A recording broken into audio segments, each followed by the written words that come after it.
Hello students, आज हम 12th class physics का फर्स्ट चैप्टर स्टार्ट कर रहे हैं, इलेक्ट्रोस्टैटिक्स। इलेक्ट्रोस्टैटिक्स जो तुम्हारे सिलेबस में है वो दो पार्ट्स में है, इलेक्ट्रोस्टैटिक पार्ट 1 एंड पार्ट 2। अभी हम इलेक्ट्रोस्टैटिक पार्ट 1 स्टार्ट कर रहे हैं। इलेक्ट्रोस्टैटिक पार्ट 1 जो है इसी को हम बोलते हैं इलेक्ट्रिक चार्जेस एंड फील्ड्स। और जो पार्ट 2 है उसमें हम पढ़ते हैं इलेक्ट्रिक पोटेंशियल एंड कैपेसिटेंस। अभी अपन इलेक्ट्रिक चार्जेस एंड फील्ड्स पढ़ेंगे। जैसे कि नाम से पता चल रहा है, सबसे पहले हमको चार्ज के बारे में जानना है, फिर हम इलेक्ट्रिक फील्ड के बारे में समझेंगे। तो सबसे पहले देखते हैं चार्ज क्या होता है। चार्ज की definition, it is that inherent property due to which two bodies attract और रिपेल ईच अदर। वो इनहेरेंट प्रॉपर्टी मतलब बॉडी के अंदर की प्रॉपर्टी, जिसकी वजह से दो बॉडीज एक दूसरे को अट्रैक्ट करती हैं या रिपेल करती हैं, इसको हम चार्ज कहते हैं। तुमने शुरू से पढ़ा है बचपन से, यदि मान लो दो पॉजिटिव चार्जेस हैं तो एक दूसरे को रिपेल करेंगे, एक पॉजिटिव एक नेगेटिव है तो एक दूसरे को अट्रैक्ट करते हैं। तो चार्ज ही वो प्रॉपर्टी होती है जिसकी वजह से दो बॉडीज एक दूसरे को अट्रैक्ट या रिपेल करती हैं। चार्ज को अपन डिनोट करते हैं Q से। चार्ज एक स्केलर क्वांटिटी होती है। चार्ज की यूनिट होती है कूलम, कैपिटल C इसका शॉर्ट फॉर्म। इससे कुछ छोटी यूनिट्स हैं, जैसे एक मिली कूलम, इसमें 10⁻³ कूलम होते हैं। एक माइक्रो कूलम जिसमें 10⁻⁶ कूलम्स होते हैं। तो ये चार्ज की कूलम से स्मॉलर यूनिट्स हैं। अब चार्ज जो है वो कैसे प्रोड्यूस होता है, तुम्हें पता है कि जब कोई एटम जो है वो अपना इलेक्ट्रॉन लूज करता है तो उसके ऊपर पॉजिटिव चार्ज आता है, जब कोई एटम इलेक्ट्रॉन गेन करता है तो उसके ऊपर नेगेटिव चार्ज आता है। ऐसा क्यों होता है वो भी समझ लें अपन। सपोज हम एग्जांपल लेते हैं सोडियम का। Sodium atomic number 11। Atomic number 11 मतलब उसके न्यूक्लियस में 11 प्रोटॉन्स होंगे। अब तुम्हें पता है जितने प्रोटॉन होते हैं उतने ही इलेक्ट्रॉन होते हैं। तो 11 प्रोटॉन है मतलब ये बाहर के 3 ऑर्बिट में 11 इलेक्ट्रॉन है। अब यदि अपन टोटल चार्ज निकालें, टोटल चार्ज, तो प्रोटॉन पॉजिटिवली चार्ज होता है, इलेक्ट्रॉन नेगेटिवली। तो +11 और -11 कैंसिल, टोटल चार्ज हो गया 0। मतलब अभी ये जो एटम है वो इलेक्ट्रिकली न्यूट्रल है क्योंकि उसके ऊपर कोई चार्ज नहीं है। लेकिन यदि मान लो सोडियम ने एक इलेक्ट्रॉन दे दिया, जब सोडियम एक इलेक्ट्रॉन दे देता है तो अपन उसको बोलते हैं सोडियम आयन। सोडियम आयन के ऊपर आता है पॉजिटिव चार्ज। अब ये प्लस क्यों आया वही बता रहा हूं। यदि उसने एक इलेक्ट्रॉन दे दिया, इसका मतलब यहां पे जहां 11 इलेक्ट्रॉन थे अब उसकी जगह पर 10 इलेक्ट्रॉन ही बचे क्योंकि वो एक इलेक्ट्रॉन दे चुका है। तो अब चार्ज क्या हो जाएगा, टोटल चार्ज। तो अब यदि अपन टोटल चार्ज निकालेंगे तो ये प्रोटॉन का +11, लेकिन इलेक्ट्रॉन का -10। ठीक है, अब -11 नहीं, एक इलेक्ट्रॉन कम हो गया, -10। तो 11 - 10 कितना बचा, +1। इसलिए अपन बोलते हैं कि सोडियम के ऊपर एक पॉजिटिव चार्ज आता है क्योंकि उसमें एक इलेक्ट्रॉन कम हो गया, हालांकि प्रोटॉन उतने के उतने हैं। इसी तरह से तुम्हें समझ में आ रहा है, यदि कोई एटम इलेक्ट्रॉन ले लेता है, जैसे मान लो क्लोरीन है, क्लोरीन में 17 होता है एटॉमिक नंबर। तो जब तक वो एटम है तब तक उसमें 17 प्रोटॉन और 17 इलेक्ट्रॉन, कैंसिल हो जाएगा, नेट चार्ज 0। लेकिन जब क्लोरीन ने एक इलेक्ट्रॉन ले लिया, तो प्रोटॉन तो उतने ही रहे लेकिन इलेक्ट्रॉन 18 हो गए।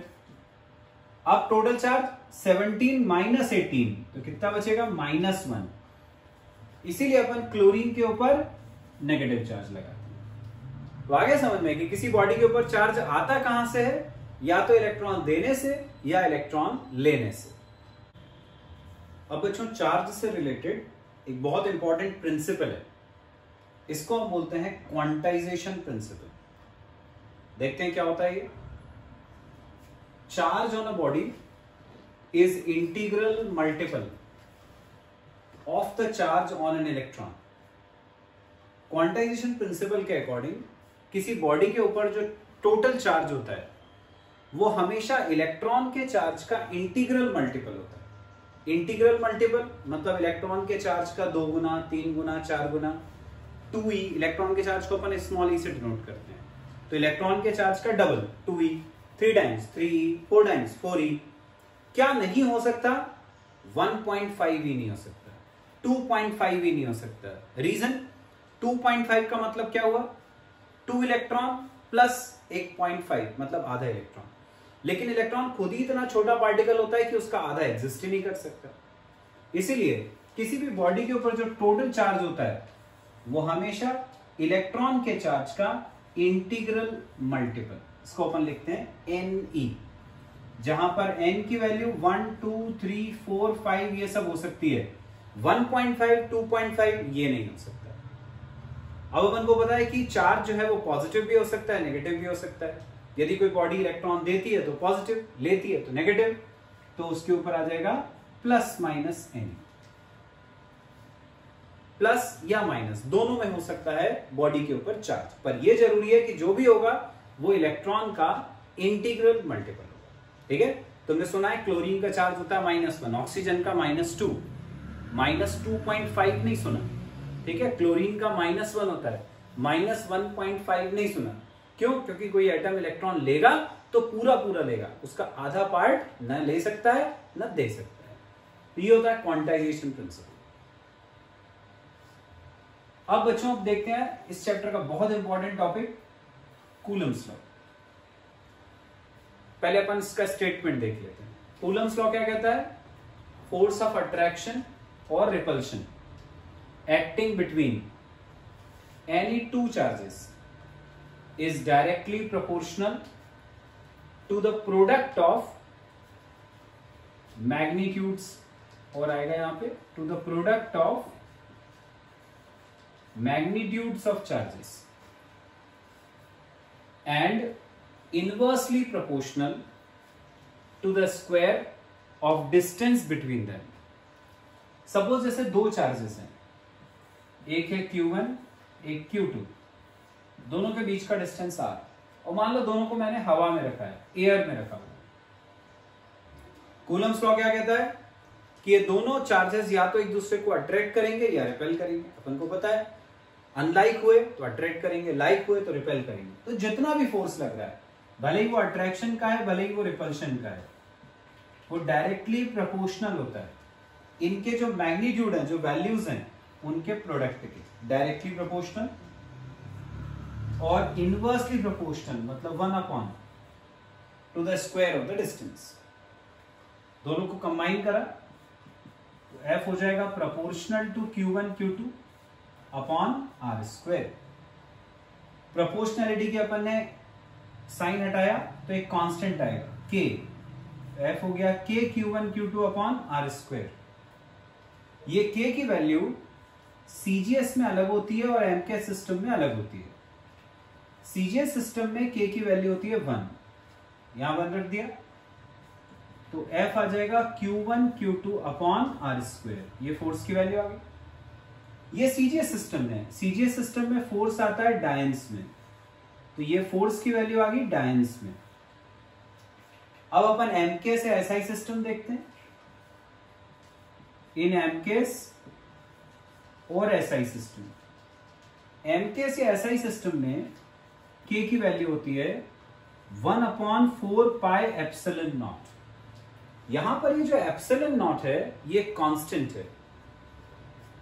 एप्सिलॉन नॉट को अपन बोलते हैं permittivity, permittivity of free space. Free space, free space का मतलब एयर या वैक्यूम। इस एप्सिलॉन नॉट की फिक्स्ड वैल्यू होती है 8.85 इंटू 10⁻⁻12।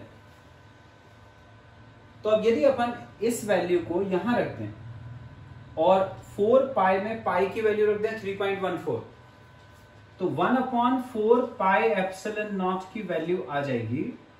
पाई की जगह रखा 3.14 और एप्सिलॉन नॉट की जगह ये, तो ये आता है सॉल्व करके 9 × 10⁹। ये 1/4 पाई एप्सिलॉन नॉट की वैल्यू होती है। अब ये जो k की वैल्यू MKSI सिस्टम में अपन ने ली थी, उसको हम k की जगह यहां रख दें, तो फोर्स आ जाएगा 1/4 पाई एप्सिलॉन नॉट, k की जगह पर ये वैल्यू रखी, बाकी सब ऐसे कैसे Q1 Q2/r², ये आ गई फोर्स की वैल्यू। अब ये काय में निकाला अपन ने, MKSI सिस्टम में। MKSI सिस्टम में यूनिट होती है न्यूटन, तो ये फोर्स आ गया अपना न्यूटन में, जहां 1/4 पाई एप्सिलॉन नॉट 9 × 10⁹ के बराबर होता है।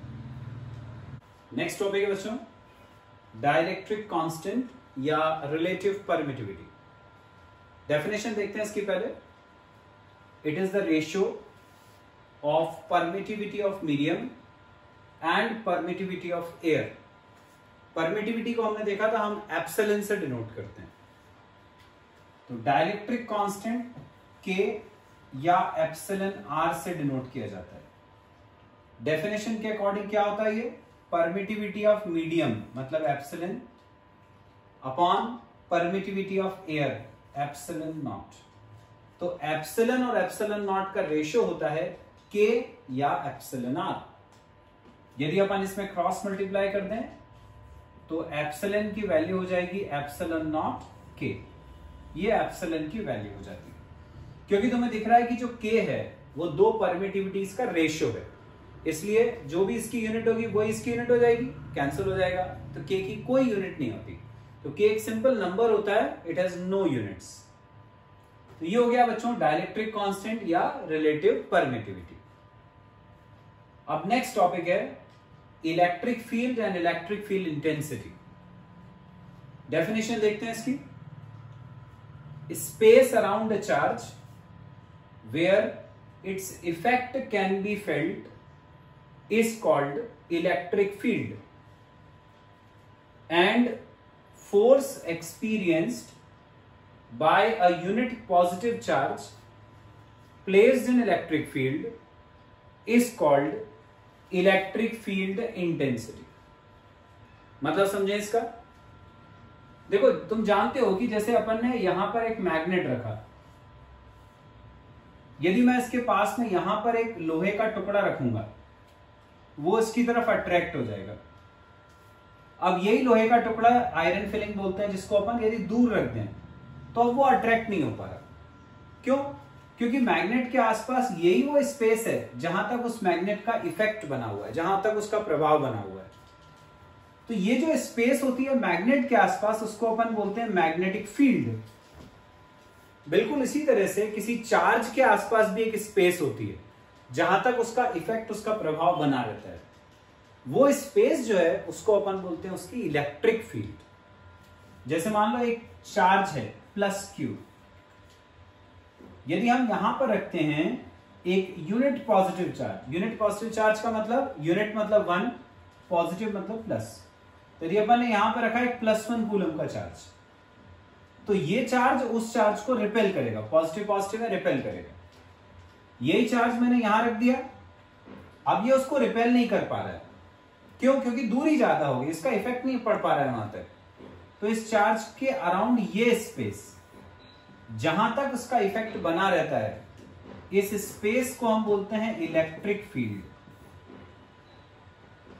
अब यदि मान लो इलेक्ट्रिक फील्ड के अंदर अपन ने कहीं पर एक यूनिट पॉजिटिव चार्ज रख दिया, तो अब तो ये इसको रिपेल कर पाएगा।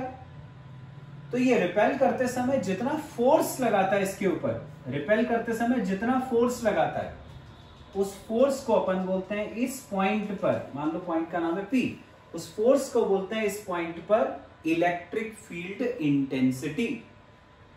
तो यदि मैं वर्ड्स में लिखूं तो ऐसा कह सकता हूं, इफ चार्ज इज ऑफ, यदि यहां पर रखा हुआ चार्ज +1 कूलम का है, is of 1 coulomb, then force is equal to तो उसके ऊपर जितना फोर्स लगता है उसी फोर्स को हम बोलते हैं इलेक्ट्रिक फील्ड इंटेंसिटी। इसको कैपिटल ई से डिनोट करते हैं।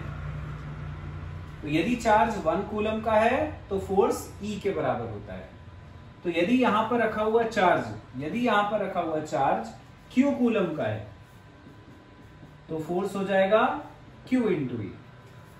ये आ गई फोर्स की value F equal to QE। यहां से अपन E निकाल लेंगे तो E हो जाएगा F अपॉन Q। ये इलेक्ट्रिक फील्ड इंटेंसिटी का फॉर्मूला बन गया। यदि अपन यहां से उसकी यूनिट निकालें, यूनिट ऑफ E, तो फोर्स की यूनिट अपॉन चार्ज की यूनिट। फोर्स की यूनिट होती है न्यूटन, चार्ज की यूनिट होती है कूलम। तो इलेक्ट्रिक फील्ड इंटेंसिटी की यूनिट क्या हो गई? न्यूटन पर कूलम। और इलेक्ट्रिक फील्ड इंटेंसिटी फोर्स है एक तरह का, मतलब उसमें डायरेक्शन भी होगा। तो ये कैसी क्वांटिटी हो गई? ये हो गई वेक्टर क्वांटिटी। आगे समझ में? नेक्स्ट टॉपिक है बच्चों, electric field due to a point charge. मान लिया मैंने कि एक पॉइंट है O है जहां पर हमने एक चार्ज प्लस Q रखा।